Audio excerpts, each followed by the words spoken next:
Code 22, ES 22, that is accounting for taxes on income. Accounting for taxes on income.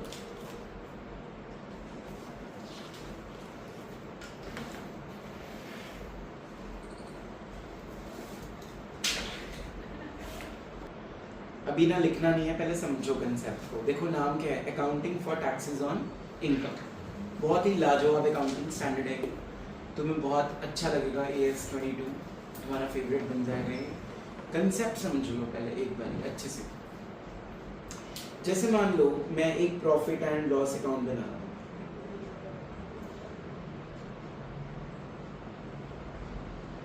मैंने उस P&L में एक डाला बेटा ग्रॉस प्रॉफिट, सपोज 10 लाख, और मैंने कुछ खर्चे डाल दिए, इनडायरेक्ट एक्सपेंसेस डाल दिए मैंने 4 लाख के। तो इस हिसाब से बच्चों मेरा नेट प्रॉफिट कितना आएगा?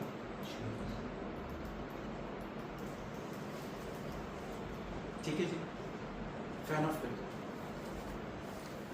अब मेरा जो नेट प्रॉफिट आया ये अकॉर्डिंग टू मेरी अकाउंट्स आया है।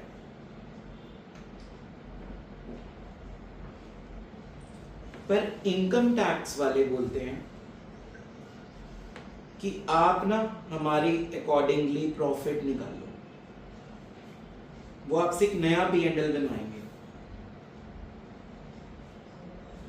अब जिन लोगों ने तो मेरे से इनकम टैक्स पढ़ लिया है उनको तो एक कंसेप्ट क्लियर हो गया होगा। PGBP की बात कर रहा हूँ मैं, profits and gains of business and profession. लेकिन बहुत सारे बच्चे आज ये हैं, ऐसे हैं जिन्होंने अभी इनकम टैक्स शुरू नहीं किया, तो उनके लिए मैं डिटेल में एक चीज बताऊंगा कि कुछ खर्चों को ना बेटा वो डिसअलाउ कर देते हैं। डिसअलाउ का मतलब क्या है? मैंने P&L में 4 लाख का खर्चा दिखा दिया, हो सकता है इनकम टैक्स वाले बोले कि सिर्फ और सिर्फ जी आप तो 1 लाख का खर्चा दिखा सकते हो। अब देखो मेरा नेट प्रॉफिट तो GP तो मेरा उतना ही रहेगा, कितना है वो? 10 लाख। अब मेरा नेट प्रॉफिट कितना आ गया? इस इनकम को बोलते हैं, जो इनकम मैंने खुद कैलकुलेट करी थी, इसको बोलते हैं हम अकाउंटिंग इनकम। क्या बोलेंगे इसको? बोलो अकाउंटिंग इनकम। और इस इनकम को बोलते हैं हम taxable income.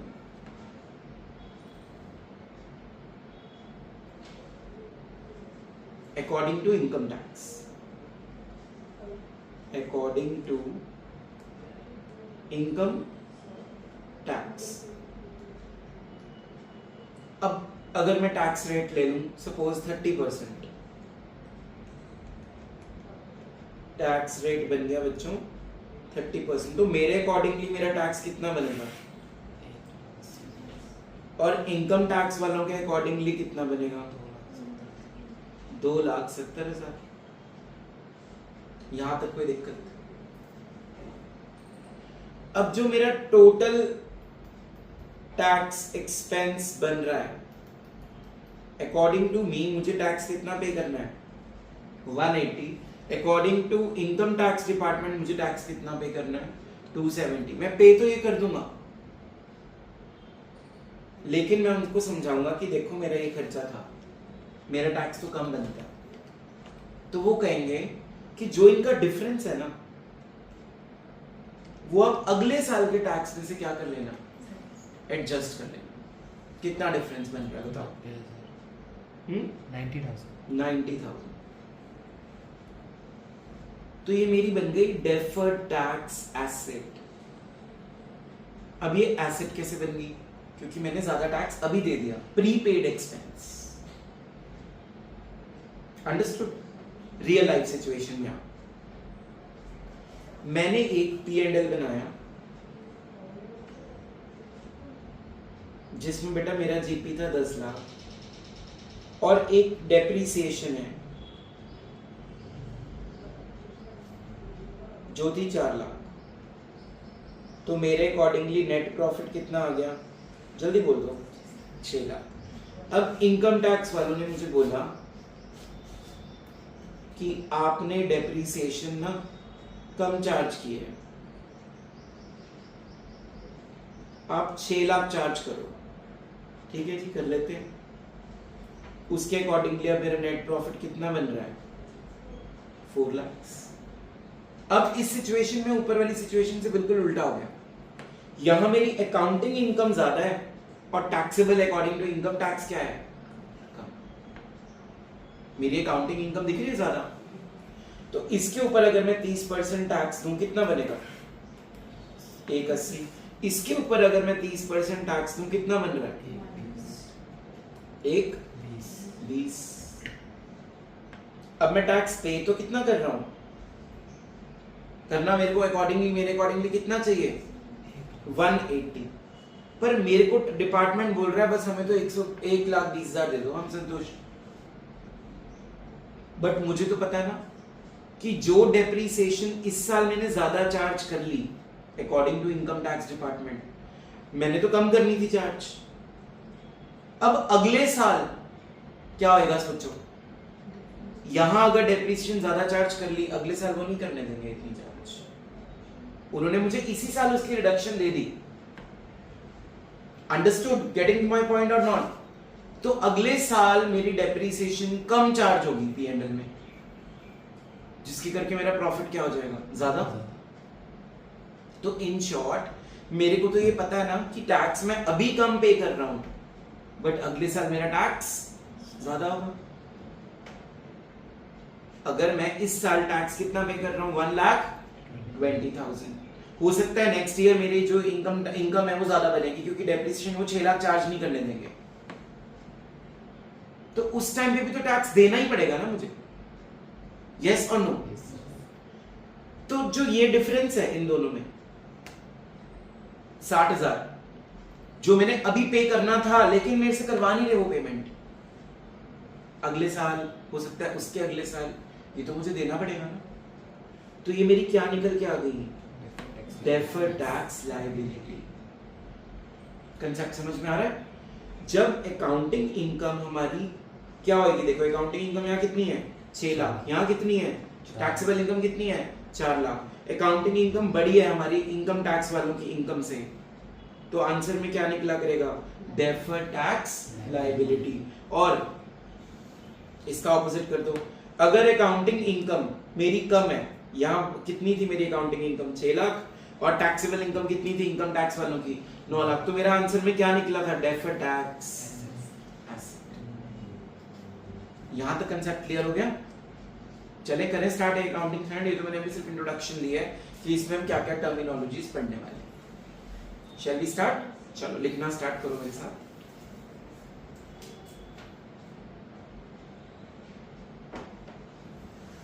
This accounting standard prescribes the accounting treatment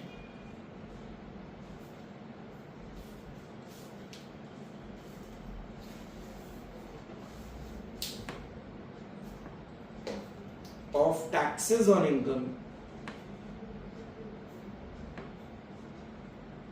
and follows matching concept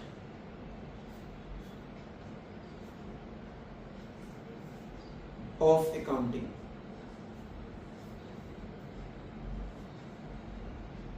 And follows matching concept of accounting.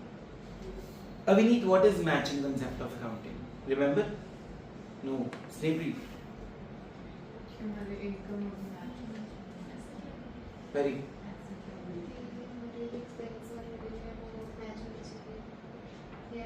Simmer. सुनो बच्चे ध्यान से। पर यू आर पार्शियली ओके।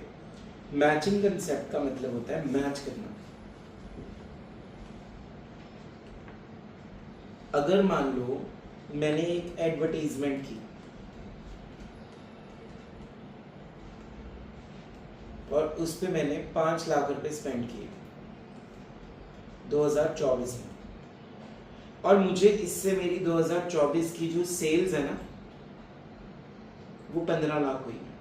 इस एडवर्टाइजमेंट की वजह से मेरी सेल्स पे इम्पैक्ट पड़ा है, इनकम बढ़ी है मेरी। तो मैचिंग कंसेप्ट बोलता है अगर आप इनकम को रिकॉर्ड कर रहे हो ना उसी साल, तो उसके रिगार्डिंग जितना खर्चा किया होगा ना उस इनकम को अर्न करने के लिए, वो भी उसी साल में रिकॉर्ड होना चाहिए। Revenue expenditure, revenue receipts, capital expenditure, capital receipts. जबकि मेरा जो ये एग्जांपल है एडवर्टाइजमेंट का, this is deferred revenue expenditure. खर्चा हम आज भी करेंगे, इस एडवर्टाइजमेंट का हो सकता है बेनिफिट मुझे फ्यूचर में भी मिलेगा। तो बेसिकली मैचिंग कंसेप्ट क्या बोलता है, अगर आपको कोई इनकम अर्न हुई है, अगर आपको कोई इनकम अर्न हुई है और उस इनकम को आप रिकॉर्ड कर रहे हो बुक्स में, तो उससे रिलेटेड जो खर्चा किया होगा आपने वो भी उसी साल क्या होना चाहिए, रिकॉर्ड। ठीक है, इसको अपनी भाषा में लिख रहा हूं, मैं डिक्टेट कर रहा हूं, फटाफट से लिखो। The relatable expenditure, the relatable expenditure which helped in generating revenue, which helped in generating revenue should be recorded in the same year itself,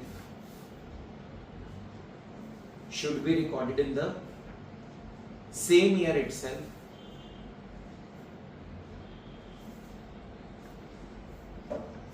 by matching revenue expenditure with revenue receipts, by matching revenue expenditure with revenue receipts or capital expenditure with capital receipts। आगे लिखो, the objective of this accounting standard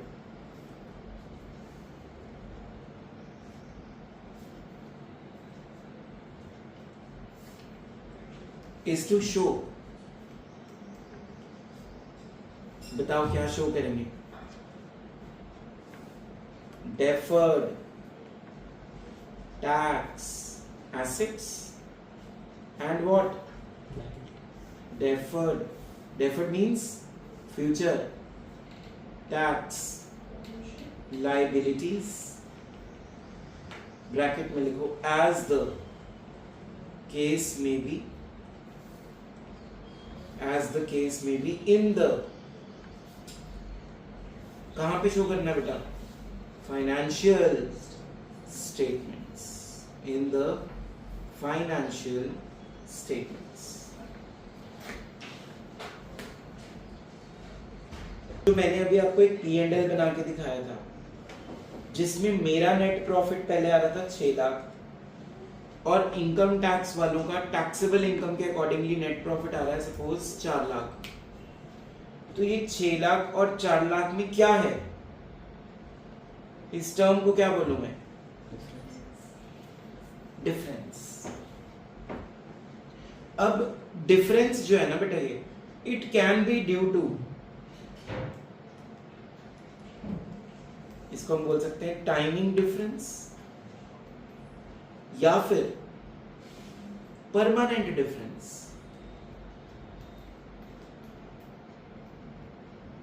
अब timing difference का example मैंने तुम्हें अभी बताया, depreciation मैंने कम charge की थी, उन्होंने सारी चार्ज कर ली, लेकिन मुझे पता है एक टाइम पे आके वो बैलेंस हो जाएगा। मान लो एक एसेट की वैल्यू 3 लाख है और उसकी लाइफ है 3 साल, तो मैं according to straight line method हर साल कितनी चार्ज कर लूंगा, यही करते हैं हम। लेकिन इनकम टैक्स वालों ने मुझे बोल दिया कि आप डेप्रिसिएशन ना पहले ही साल में 2 लाख चार्ज कर दो और अगले साल में 1 लाख चार्ज कर लेना और तीसरे साल में चार्ज ही मत करना।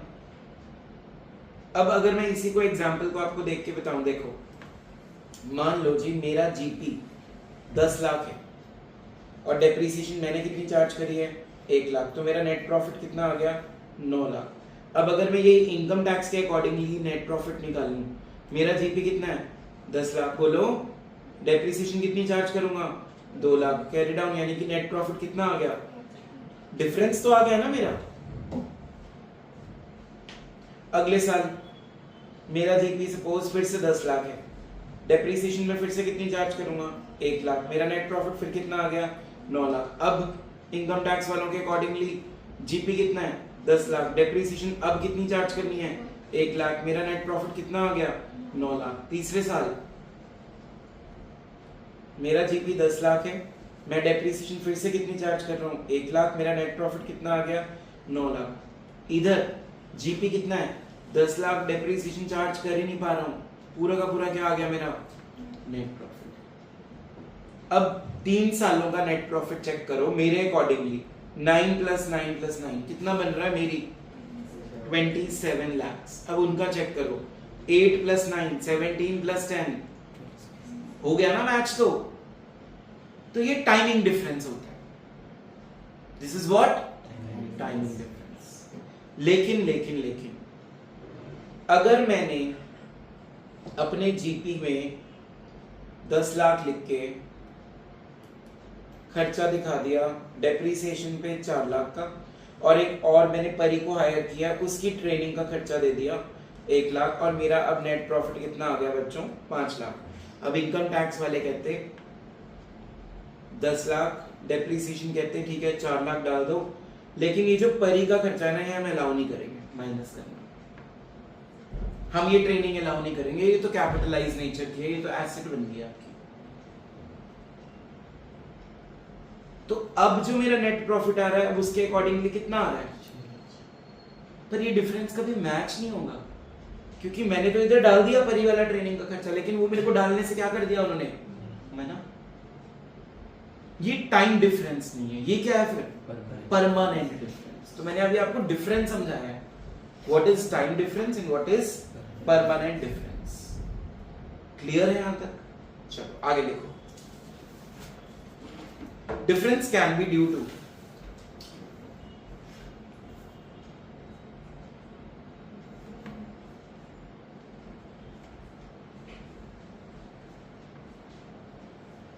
timing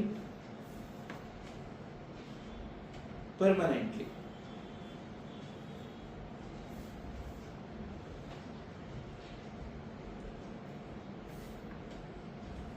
लिखो जी difference in accounting income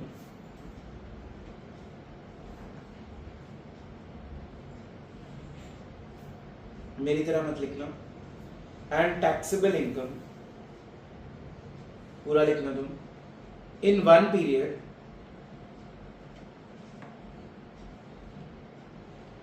are capable of reversals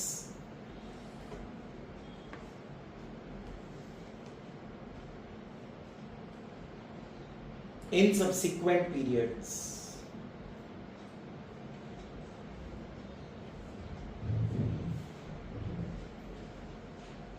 क्या मतलब है इसका कि अगर टाइमिंग डिफरेंस आएगा 3 साल बाद आपकी डेप्रिसिएशन जो आपने चार्ज करी है, कितनी चार्ज की थी मैंने, और जो इनकम टैक्स वाले चार्ज करा रहे हैं, वो दोनों का आंसर क्या होगा सेम। सिमिलरली जो नेट प्रॉफिट आपके 3 साल के आएंगे और जो इनकम टैक्स के अकॉर्डिंगली आएंगे वो भी दोनों क्या होंगे। तो मतलब अलग अलग अमाउंट डालने के बाद भी फाइनल पोजीशन क्या रहेगी, देखो रिवर्स हो गया ना, यही लिखा है मैंने तुम्हें थ्योरी में। Difference in accounting income and taxable income in one period, 1 साल 2 साल, आर कैपेबल ऑफ रिवर्सल्स, मतलब उसका अफेक्ट क्या हो जाएगा नहीं। अंडरस्टूड? आगे लिखो इस साइड पे परमानेंट डिफरेंस में, this is disallowed by income tax at all, this is disallowed by income tax at all. ये वो खर्चा मुझे डालने ही नहीं देगा P&L में। So the difference in accounting income and taxable income in one period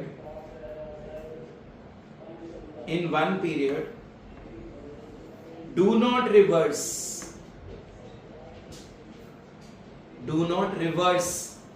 subsequently, do not reverse subsequently,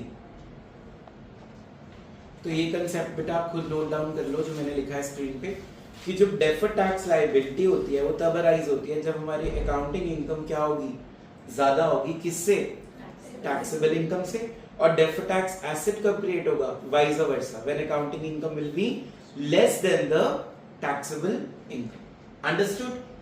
चलो आगे चलते हैं, बड़ा important concept, tax expense is equals to, पूरा चैप्टर इसी इक्वेशन पे बेस्ड है, current tax plus deferred tax, current tax plus deferred tax. अब बच्चों टैक्स एक्सपेंस होता है as per accounting income,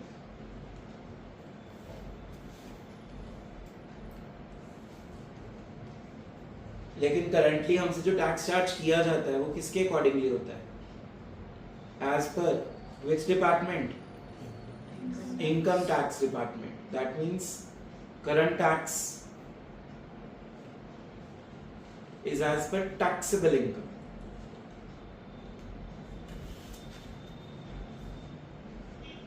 and deferred tax, this is as per accounting standard number 22, मतलब it can be liability also, और अगर minus में आ गया ये तो it will be asset because it is prepaid।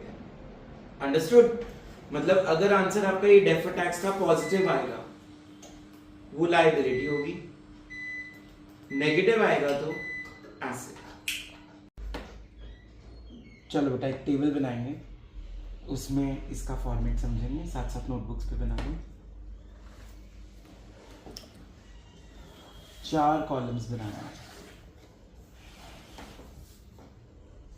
सबसे पहले लिखना है उसमें प्रॉफिट एंड लॉस अकाउंट जो हमें गिवन होगा, माइनस करंट टैक्स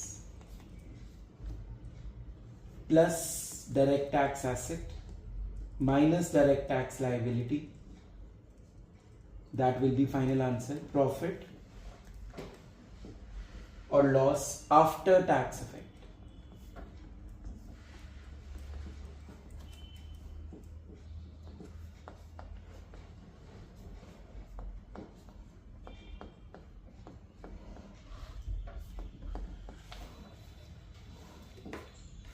ठीक है, ये मैंने ईयर्स बनाए हैं, जितने ईयर्स का होगा।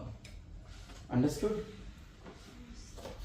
मैंने फॉर्मेट बनाया है, क्या आप इस फॉर्मेट को इस इक्वेशन से रिलेट कर सकते हो? क्या ये कह सकते हो ये दोनों सेम चीजें हैं?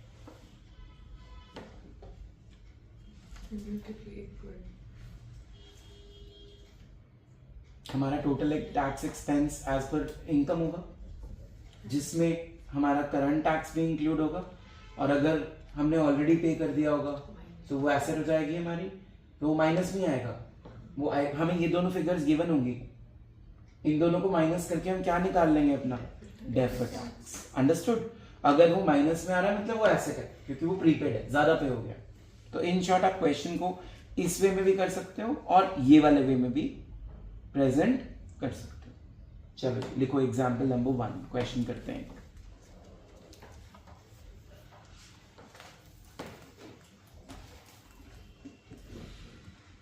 Write down, machine cost price है उसका 1.5 लाख रुपए और लाइफ है 3 साल और टैक्स रेट है 40% और as per income tax rules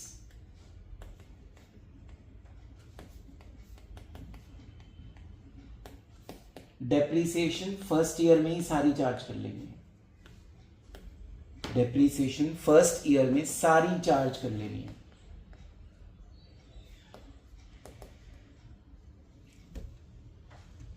चलो जी करें, सॉल्व करें, लिख लिया सबने? अब मुझे ये बता दो कि एक कॉस्ट मशीन की कितनी थी मेरी, 1.5 लाख, और लाइफ कितनी थी तो मेरे अकाउंट्स के accordingly depreciation should be in first year. तो अगर मान लो बच्चों मेरा जीपी जो है वो 2 लाख रुपए है और डेप्रिसिएशन 50,000 है, तो what is my net profit? 1.5 lakh. करो कैलकुलेट, 1.5 लाख पे 40% टैक्स 60,000। यहां तक समझ आ गया? इनकम टैक्स वालों ने क्या किया, जीपी 2 लाख, पूरी डेप्रिसिएशन अभी चार्ज करनी है, मतलब 1.5 लाख की डेप्रिसिएशन यही चार्ज करवा दी मुझसे, और मेरा जो नेट प्रॉफिट है वो कितना निकलवा दिया उठा के 50,000, और इस पे 40% टैक्स कितना बनेगा 20,000 रुपए। यहां तक कोई दिक्कत तो नहीं है? जरा इक्वेशन बताओ क्या लिखवाई थी मैंने, स्पीक आउट परी। Tax expense is equals to current tax plus deferred tax.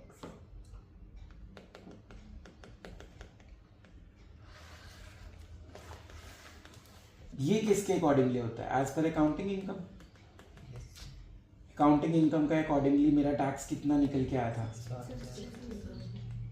Current tax किसके अकॉर्डिंगली होता है? According to taxable income. ये कितना निकल के आया है? पॉजिटिव आंसर आ रहा है। दैट मीन्स फ्यूचर में मुझे ये पे करना पड़ेगा। ये मेरी क्या निकल गई?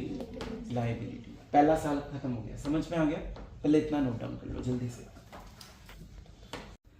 तो जैसा मैंने बताया था तुम्हें, जब आपकी अकाउंटिंग इनकम ज्यादा होगी, देखो इसी सिचुएशन में मेरी जो अकाउंटिंग इनकम है वो कितनी थी बेटा? 150, और मेरी टैक्सेबल इनकम कितनी थी? 50,000। तो मैंने क्या रूल बताया था कि जब भी अकाउंटिंग इनकम ज्यादा होगी मेरी टैक्सेबल इनकम से, तो क्या निकल के आएगी? Direct tax, deferred tax liability. ठीक है।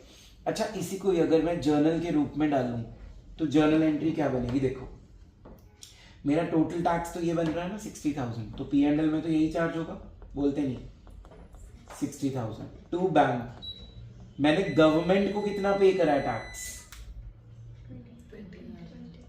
बाकी क्या क्रिएट कर दी मैंने? Deferred tax liability. मैंने यहीं पे क्रेडिट कर दी, क्योंकि हो सकता है फ्यूचर में मुझे 1 साल 2 साल बाद ये अमाउंट पे करना पड़े। Understood the concept? जल्दी बताओ। तो जब भी हमारी डेफर्ड टैक्स लायबिलिटी आएगी, आप इसको बैंक भी लिख सकते हो, और आप इसकी जगह पे क्या लिख सकते हो? करंट लायबिलिटी टैक्स या करंट टैक्स। ठीक है।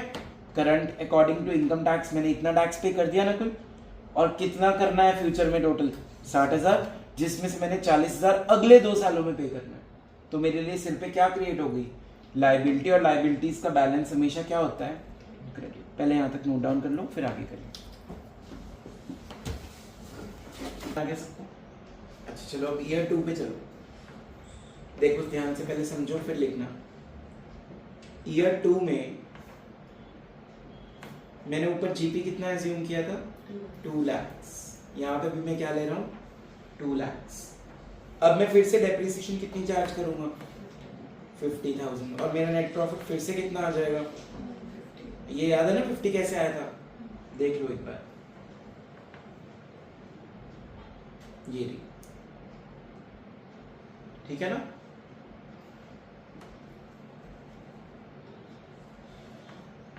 तो अब मेरा नेट प्रॉफिट फिर से आ गया 1.5 lakh. Accounting income, tax rate क्या था बेटा? 40%। कितना निकल गया टैक्स? अब इनकम टैक्स वालों का टैक्सेबल इनकम कैसे निकलेगा? जीपी कितना लूं? 2 लाख। डेप्रिसिएशन कितनी लूं? 0। क्यों? पहले हम सारी चार्ज कर ली ना पहले साल में। तो अब मेरा नेट प्रॉफिट कितना आ गया? 2 lakh.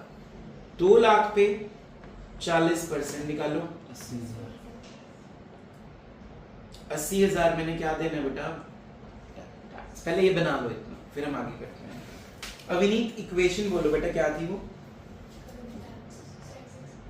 Tax expense is equals to current tax plus deferred tax. ये क्या है? अकॉर्डिंग टू अकाउंटिंग इनकम कितना आया इस बार? Is equals to current tax according to taxable income कितना है इस बार।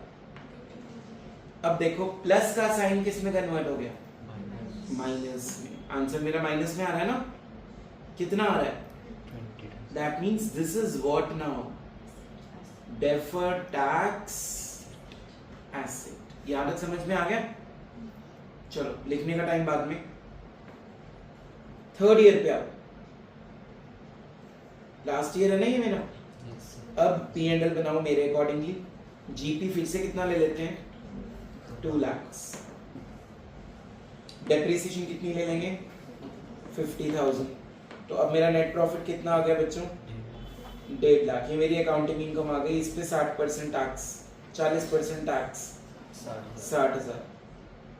अब इनकम टैक्स वाले क्या करेंगे, 2 लाख का जीपी डालेंगे, डेप्रिसिएशन डालने नहीं देंगे क्योंकि पहले साल में सारी चार्ज हो गई। नेट प्रॉफिट फिर से क्या आ जाएगा, अब इसके ऊपर फिर से 40% टैक्स कितना आ जाएगा। इसका मतलब ईयर 2 और ईयर 3 में कोई चेंज तो है नहीं। अब इक्वेशन पे आओ इसकी, बोलो इक्वेशन क्या थी, tax expense is equals to current tax plus deferred tax. ये कितना है अकॉर्डिंग टू अकाउंटिंग इनकम, ये कितना है according to taxable income. That means फिर से प्लस का साइन किस में कन्वर्ट हो गया, और ये मेरी डेफर्ड टैक्स एसेट निकल के आ गई। यहां तक किसी के पेट में दर्द तो नहीं हुआ, समझ में आ गया। अब कंपैरिजन करो, ईयर 1 में मेरी क्या क्रिएट हुई थी, लायबिलिटी, कितने से, ईयर 2 में क्या क्रिएट हुई, कितने से, ईयर 3 में भी क्या क्रिएट हुई, कितने से, हो गया सेट। लायबिलिटीज एंड एसेट्स क्या हो गई आपस में, मतलब 3 साल बाद पोजीशन क्या है मेरी, ये कौन सा डिफरेंस, शाबाश, वेरी गुड, समझ में आ गया। अच्छा अगर मैं इसकी जर्नल एंट्री कराऊं तो सेकंड ईयर की, थर्ड ईयर की भी सेम ही होगी, तो सेकंड एंड थर्ड ईयर की कंबाइन लिख रहा हूं मैं, तुमने अलग अलग लिखनी है पेपर में। बताओ क्या लिखूं, पी एंड एल 60,000, गवर्नमेंट को पे तो मैंने कितने करे थे, 80,000, यानी कि 20,000 से क्या क्रिएट हो गई बेटा, डीटीए। और एसेट का बैलेंस क्या होता है, डेबिट। यही की यही एंट्री किस में भी पास करोगे आप, थर्ड ईयर। कोई दिक्कत तो नहीं है,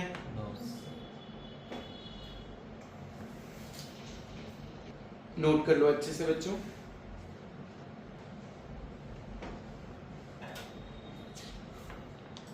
अच्छा अगर मैं फर्स्ट ईयर की बैलेंस शीट बनाऊं तो मेरी लायबिलिटी क्रिएट हुई थी कितने से, 40,000। सेकेंड ईयर की बैलेंस शीट बनाऊं क्या क्रिएट हुई थी, कितने से, थर्ड ईयर की बैलेंस शीट में क्या क्रिएट हुई थी, कितने से। तो देखो उसका इफेक्ट आज 3 सालों बाद क्या हो गया बेटा, नहीं।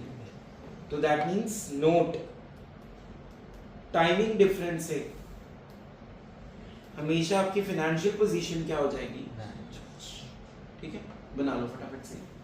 चलो बच्चों क्वेश्चन नंबर 7 करेंगे पहले। Ultra Limited has provided the following information. Depreciation as per income accounting records कितनी है, 4 लाख, और इनकम टैक्स के अकॉर्डिंगली कितनी है, 10 lakhs. Unamortized preliminary expenses as per tax records कितने हैं, 30,000। मतलब हमने ये P&L में डाले थे लेकिन इनकम टैक्स वालों ने बोल दिया ये नहीं डाल सकते, उन्होंने अनएमोटाइज कर दिया। नॉर्मली हम प्रिलिमिनरी एक्सपेंस को क्या करते हैं, एमोटाइज, लेकिन उन्होंने ये करने से मुझे रोक दिया, ठीक है। There is adequate evidence of future profit sufficiency. इस लाइन का मतलब मैं बाद में बताऊंगा। इसका मतलब ये होता है कि हम फ्यूचर में अच्छा पैसा कमाएंगे। How much deferred tax asset liability should be recognized, जब टैक्स रेट कितना है, 50%। तो चलो करें इसको सॉल्व। कैसे करेंगे इसको सॉल्व,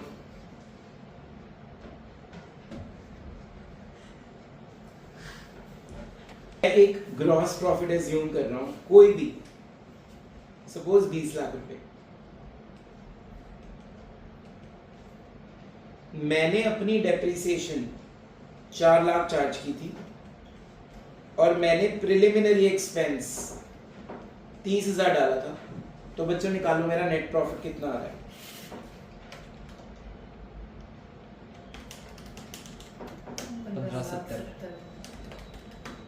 और इस पे टैक्स रेट कितना था बेटा? 50%। कितना बना? 785,000। 7,85,000। अब इनकम टैक्स वालों ने क्या किया, उन्होंने मुझे बोला ठीक है जी सर आपका जीपी 20 लाख होगा, डेप्रिसिएशन कितनी चार्ज करो, और ये जो प्रिलिमिनरी एक्सपेंस है ये तो चार्ज करना ही नहीं। उनके अकॉर्डिंगली मेरा नेट प्रॉफिट 10 लाख, उनके अकॉर्डिंगली मेरा टैक्स बोलते नहीं 5 लाख। समझ में आ गया? अच्छा अब इक्वेशन बोलो जी। Tax expense is equals to current tax plus deferred tax, ये according to accounting income 7,85,000। Current tax कितना है? 5। पॉजिटिव आंसर आ रहा है? Yes. क्या क्रिएट हो गई? Different कितने की? 285। तो आप कोई भी अमाउंट एज्यूम कर लो, आपका आंसर 285 ही आएगा। जीपी का कोई भी अमाउंट एज्यूम कर लो, आपका आंसर क्या आएगा? 2,85,000। यहां तक कोई दिक्कत तो नहीं है? पहले ये बना लो जल्दी से। अब पेपर में ऐसे प्रेजेंट करोगे तो मार्क्स नहीं मिलेंगे। एजम्पशन पे मैंने तो 20 लाख एज्यूम करा ना, तो पेपर में कैसे प्रेजेंट करेंगे देखो ध्यान से। सबसे पहले मुझे ये बताओ बच्चों, जो डेप्रिसिएशन का अमाउंट है वो मेरी बुक्स में कितना है, उधर कितना है, तो डिफरेंस कितना हो गया? 6। ठीक है जी, मतलब 6 लाख का खर्चा उन्होंने ज्यादा डाला ना, और जो खर्चा उन्होंने नहीं डाला वो कितना है? 30,000। तो हम इसको नेट इफेक्ट कर दें।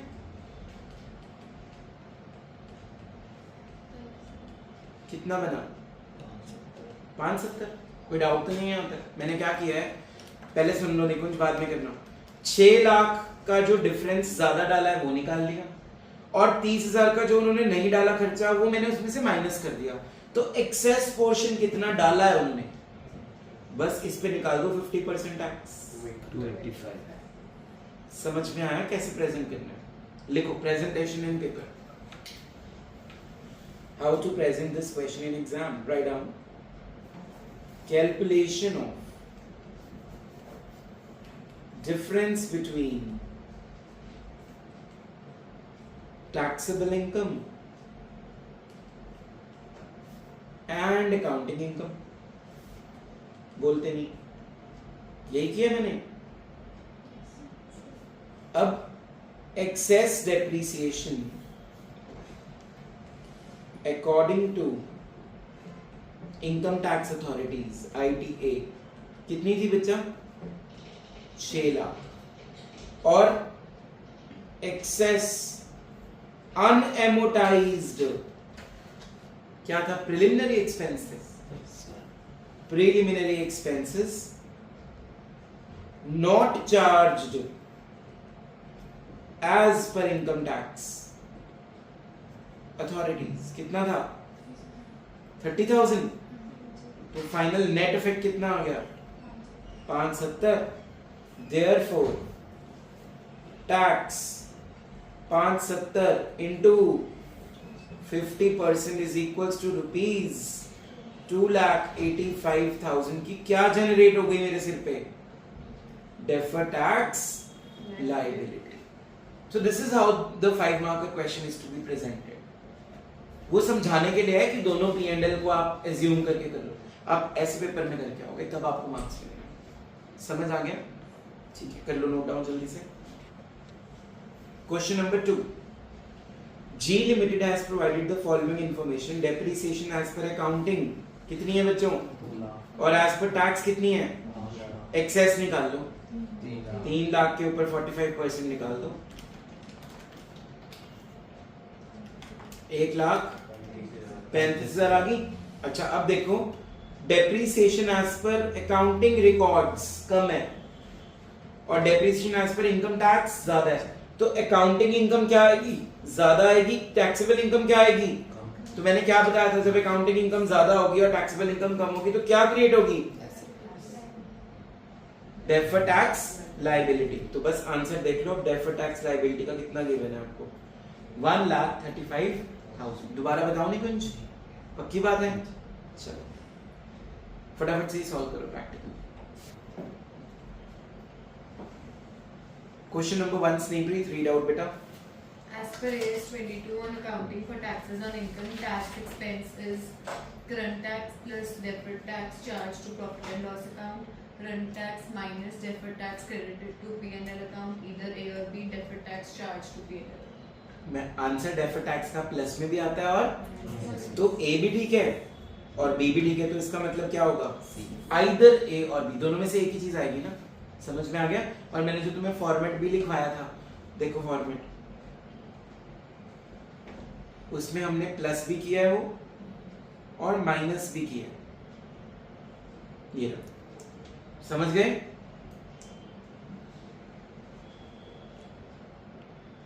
Avineet, read out loudly question number 3.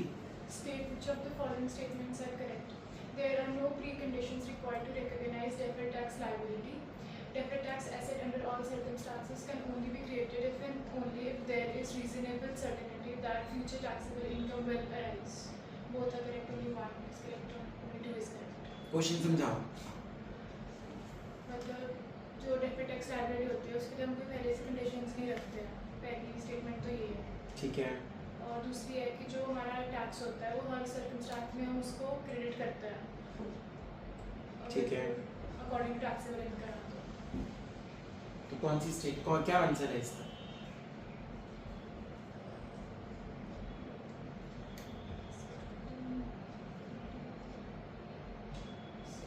देखो बेटा, हम लायबिलिटी को तो हमेशा रिकॉग्नाइज करते हैं, क्योंकि हम किसको फॉलो करते हैं, प्रूडेंस को, है ना, कंजर्वेटिज्म को, that is anticipate no profits, provide for all possible losses. और फ्यूचर इनकम अगर होएगी हमारी, अगर हमारी फ्यूचर इनकम होएगी तभी तो डीटीए क्रिएट होगा या डीटीएल क्रिएट होगी। क्या आंसर हुआ इसके accordingly? Take 1 more minute and let me know. हाँ जी, बोथ आर करेक्ट। कैसे? There are no pre conditions required to recognize liability. कोई कंडीशन थोड़ी होती है, हम किसको फॉलो करते हैं हर बार, कंजर्वेटिज्म को। तो ये ठीक तो है। Deferred tax asset under all circumstances can be created if and only there is a reasonable certainty that future taxable income will arise. अगर मान लो तुम बैलेंस शीट में डीटीए बना रहे हो और फ्यूचर में बेटा उससे इनकम ही आनी बंद हो गई है, तो कैसे पे करोगे टैक्स? डीटीएल बना रहे हो, इनकम ही नहीं है, कैसे पे करोगे टैक्स? यहां पे तो आप सेट ऑफ ही नहीं कर पाओगे, फ्यूचर की इनकम क्या हो गई, तो ये लैप्स नहीं हो जाएगा डेफर्ड टैक्स। यहां पे पेमेंट कैसे करोगे जब अगले साल क्या होगी, इनकम। अंडरस्टूड?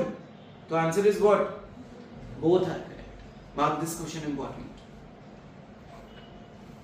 4.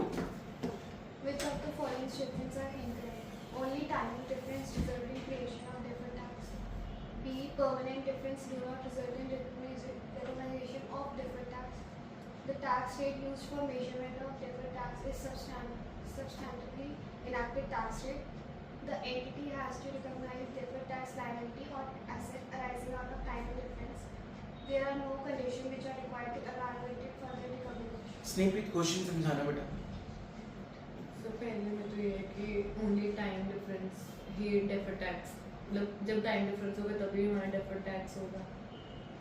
और permanent difference result in recognition of deferred tax, कि परमानेंट डिफरेंस की वजह से डेफर्ड टैक्स नहीं होगा। जब कौन सी स्टेटमेंट आपको करेक्ट लग रही है? इनकरेक्ट लग रही है, सॉरी।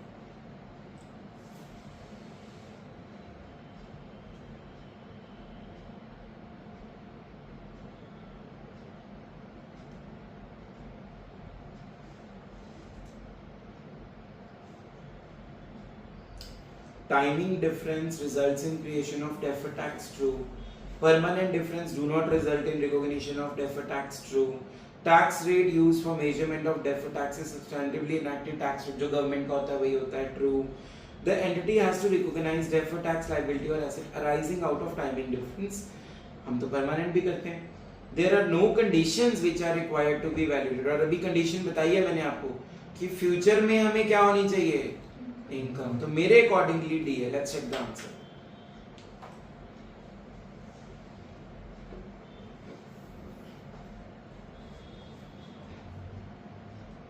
आया समझ? क्वेश्चन क्लियर हो गया? चलो जी नेक्स्ट क्वेश्चन करते हैं।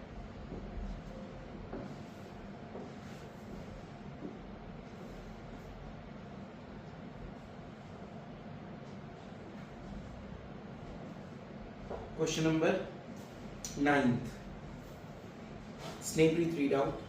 ABC Company Limited had an investment in venture capital amounting rupees 10 crores.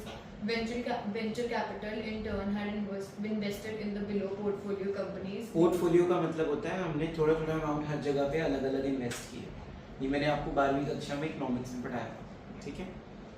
New startups on behalf of ABC Limited. During the financial year 2019-2020, venture capital had sold their investment in Star Limited. रुक जा, मान ले मैं ABC company हूँ और मैंने कितना पैसा इन्वेस्ट कर रखा है? 10 करोड़। देखो 10 बन रहा है, 2 + 3 5, 5 + 4 9 and +1 10 crore. During the financial year मैंने स्टार इन्वेस्टमेंट को बेच दिया। कितने का बेचा है? जल्दी बोलो। 8 करोड़। 8 करोड़ में बेचा। और जो मैंने खरीदा कितने का था? 4 करोड़ का। अब जिन्होंने इनकम टैक्स पढ़ ली मुझसे, कौन से हेड में टैक्सेबल होगा ये? Capital gains. एसेट बेची है ना मैंने अपनी, मैंने एक इन्वेस्टमेंट की थी बेटा। कितने में की थी? 4 करोड़ में की थी। आज मैंने उसको कितने में बेच दिया? तो 4 करोड़ पे मुझे इनकम टैक्स देना पड़ेगा। कौन से हेड के अंदर? कैपिटल गेन्स के अंदर, ठीक है? अब सुनो आगे। Entire sale proceeds of 8 crores have been transferred to venture capital to ABC Company Limited. मतलब पैसे भी मिल गए हैं उनको।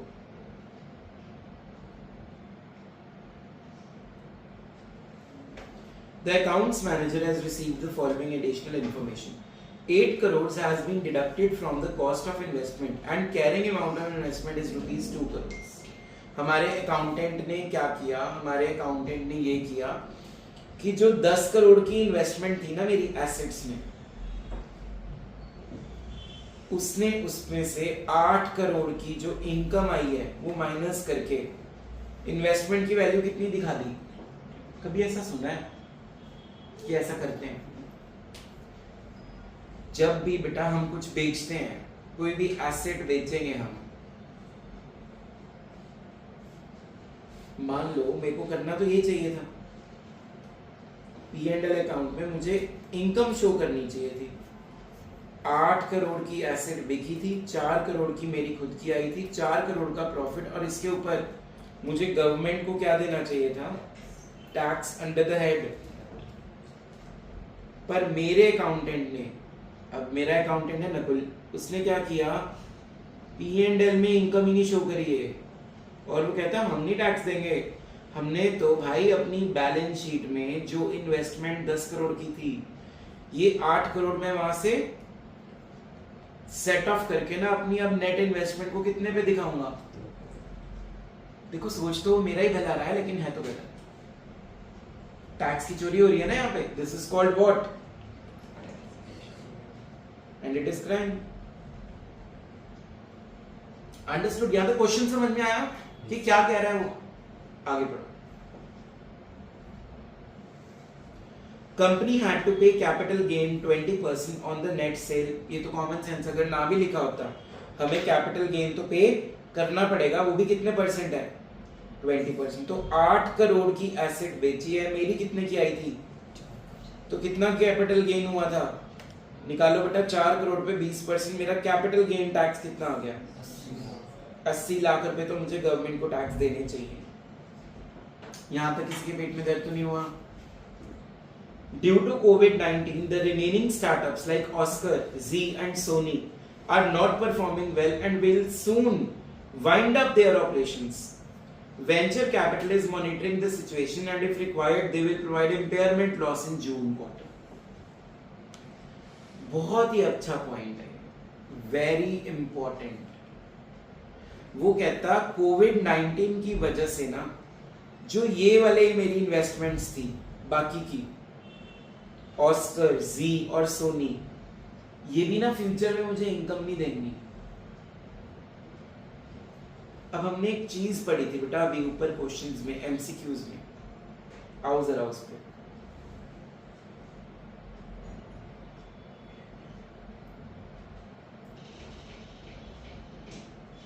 There is adequate evidence of future profit sufficiency. तभी हमने इसमें DTL या DTA को कैलकुलेट किया था। Yes or no? Yes. उसके बाद मैंने एक क्वेश्चन और तुम्हें 7th कराया था ना, ultra limited. There is adequate future profit sufficiency. तभी हमने इसमें भी क्या निकाला था, DTA और DTL। अच्छा, अभी सबसे कंफ्यूजिंग एमसीक्यू भी किया हमने। The entity has to recognize deferred tax liability arising out of timing difference. No condition which are to be required. इसमें नहीं था वो पॉइंट, थर्ड में था शायद। Future taxable income will arise.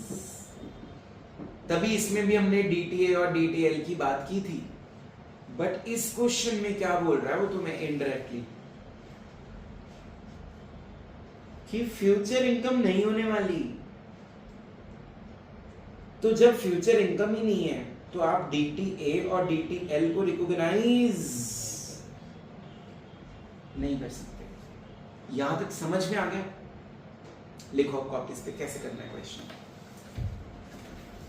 Start writing question number 9 है ना। Yes 22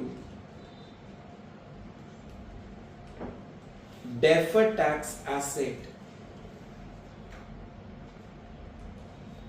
should be recognized and carried forward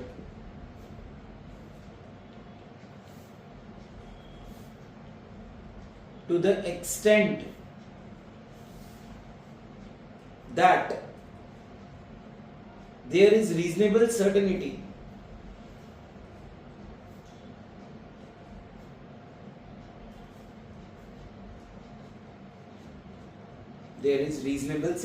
that sufficient, क्या लाइन थी वो बोलो अविनीत? sufficient future taxable income will be available. तभी तो आप टैक्स दोगे ना फ्यूचर में।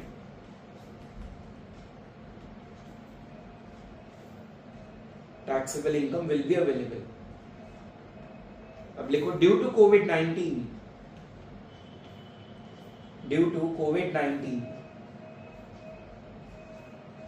Portfolio investment is not going great.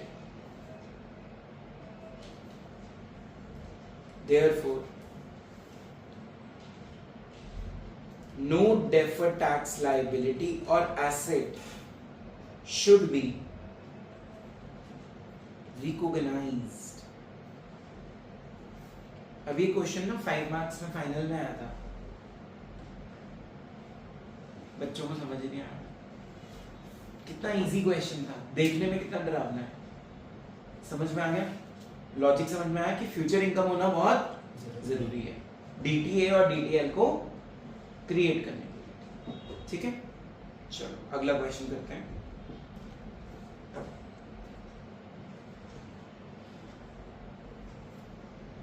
Saras Limited closed its books on 31st March. They have accrued 5 lakh towards GST liability. मतलब कि उन्होंने P&L में कितना GST liability दिखा दिया अपना 5 lakhs for the March 2002 by debiting in P&L account and expected to pay by 21st April. देखो ऊपर मुंह P&L बन रहा है 31 मार्च तक का, उसमें GST की liability दिखा दी 5 लाख की पे करना है, लेकिन पे करने की डेट क्या दे दी? अब ये तो अगले साल के अकाउंटिंग ईयर में फॉल कर रही है, हमने इस साल दिखा दिया। As per the provision of 43B of Income Tax Act, तुम पढ़ चुके हो मुझसे ये नकल। any expenditure or nature mentioned in 43B like taxes, duties, cess, fees accrued in the statement of P&L on mercantile मतलब accrual or hybrid accrual basis will be allowed for tax purpose in subsequent years on the payment basis only. तो ये बोल रहा है कि as per income tax वो कह रहा है ये तो अगले साल के P&L में जाना चाहिए, मतलब ये इस साल से वो इन्होंने हटा दिया। अब जब उन्होंने हटा दिया होगा तो मेरी अकाउंटिंग इनकम और टैक्सेबल इनकम में क्या फर्क पड़ेगा बताओ? मैंने तो डाल रखा है ना अपनी अकाउंटिंग इनकम में, तो मेरी अकाउंटिंग इनकम क्या होगी? कम होगी। क्या होगी? देखो कैसे, मान लो मेरी अकाउंटिंग में इनकम में जीपी 10 लाख है भाई, और मैंने जीएसटी कितना डाल दिया, तो मेरा नेट प्रॉफिट कितना आ गया? अब इनकम टैक्स वालों ने क्या किया?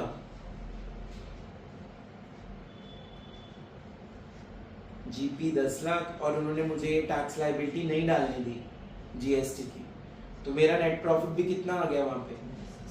तो बता दो अब मेरा क्या आंसर होना चाहिए? मेरी अकाउंटिंग इनकम क्या है? कम है। किससे? क्या क्रिएट होनी चाहिए? Deferred tax asset. अभी तक तो ये पता लग रहा है, आगे बढ़ते हैं क्वेश्चन पूरा। ठीक है जी। Assuming the tax rate is 30%, निकालो बच्चे। 5 लाख का 30%, 1.5 लाख, और 10 लाख का 30%, 3 लाख। इक्वेशन बोलो। Tax expense is equals two plus deferred tax. Tax expense कितना है मेरा? 1.5 लाख। करंट टैक्स कितना है मेरा? तो माइनस में आ रहा है ना आंसर। तो ये क्या क्रिएट हो गई मेरी? Deferred tax asset. अंडरस्टूड? अब ये तो हो गया मेरे समझाने के तरीके में।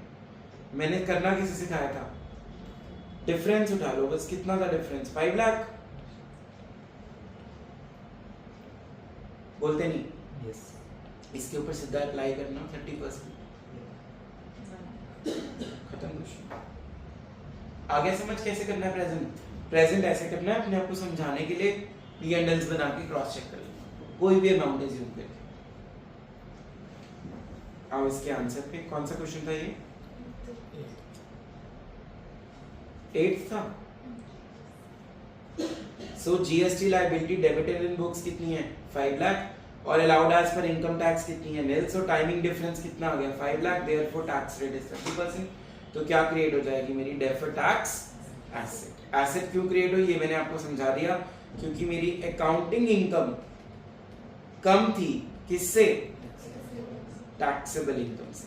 निकुंज आपको बहुत कंफ्यूजन है इसमें, याद रखना बेटा, जब भी अकाउंटिंग इनकम कम होगी टैक्सेबल इनकम से तो डीटी ए क्रिएट होगा, जब अकाउंटिंग इनकम बड़ी होगी टैक्सेबल इनकम से तो डीटी एल क्रिएट होगा। आपको तो रोज का काम है, समझ में आ गया सबको? With this your accounting standard number 22 is fully completed. कोई भी क्वेश्चन या इलस्ट्रेशन बची है तो वो आपका होमवर्क है।